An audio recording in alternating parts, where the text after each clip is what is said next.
শ্রীরামকৃষ্ণের প্রয়াণের 2 সপ্তাহ পর লক্ষ্মী দেবী, গোপাল মা প্রমুখ শ্রীরামকৃষ্ণের গৃহস্থ ও সন্ন্যাসী শিষ্যদের সঙ্গে নিয়ে সারদা দেবী উত্তর ভারতের তীর্থ পর্যটনে যাত্রা করেন। রামচন্দ্রের স্মৃতি বিজড়িত অযোধ্যা ও কাশীর বিশ্বনাথ মন্দির দর্শন করেন তারা। পরে তিনি দর্শন করেন কৃষ্ণের লীলাক্ষেত্র বৃন্দাবন। কথিত আছে এই বৃন্দাবনেই সারদা দেবীর নির্বিকল্প সমাধি লাভ হয়েছিল এবং এই বৃন্দাবন থেকেই গুরু রূপে তার জীবনের সূত্রপাত। মহেন্দ্রনাথ গুপ্ত, যোগেন মহারাজ প্রমুখ শ্রীরামকৃষ্ণের শিষ্যদের তিনি মন্ত্র দীক্ষা দান করেন। বৃন্দাবনেই শ্রী শ্রী মা রূপে তার সত্তার সূচনা ঘটে। তার জীবনীকার ও শিষ্যদের মতে তাকে মা বলে ডাকা কেবলমাত্র সম্মান প্রদর্শনের বিষয় ছিল না। যারাই তার সাক্ষাতে আসতেন তারাই তার মধ্যে মাতৃত্বের গুণটি আবিষ্কার করতেন।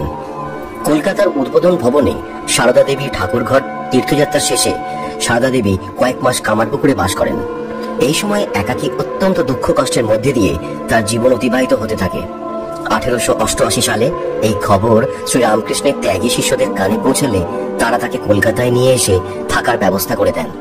স্বামী শারদানন্দ কলকাতায় তার জন্য স্থায়ী বাসভবন নির্মাণ করেন।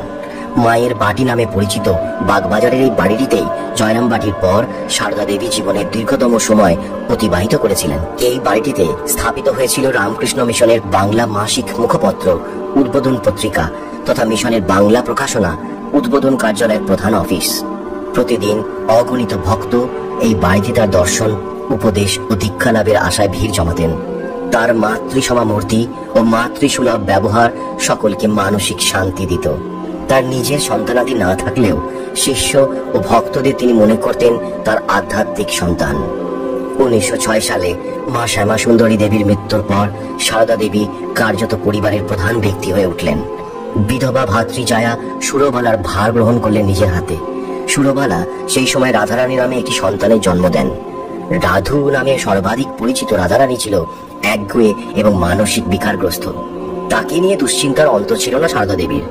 রাধুর কাছে তিনিই ছিলেন মা, আর মায়ের মতোই ধৈর্য সহকারে তার দেখভাল করতেন তিনি। শ্রীমা রামকৃষ্ণ সংঘ ও ভক্ত সমাজে সর্বাধিক শ্রদ্ধার আসনটি লাভ করেছিলেন। শ্রী রামকৃষ্ণ স্বয়ং তাকে নির্দেশ দিয়েছিলেন নিজের প্রয়াণের পর রামকৃষ্ণ আন্দোলন চালিয়ে নিয়ে যাওয়ার, এবং ভক্তদের বলেছিলেন শ্রী রামকৃষ্ণ ও সারদা দেবীর সত্তায় কোনো পার্থক্য আরোপ না করতে। বলা হয় কয়েকজন শিষ্য তার দর্শন লাভের পর আধ্যাত্মিক অনুভূতি প্রাপ্ত হন।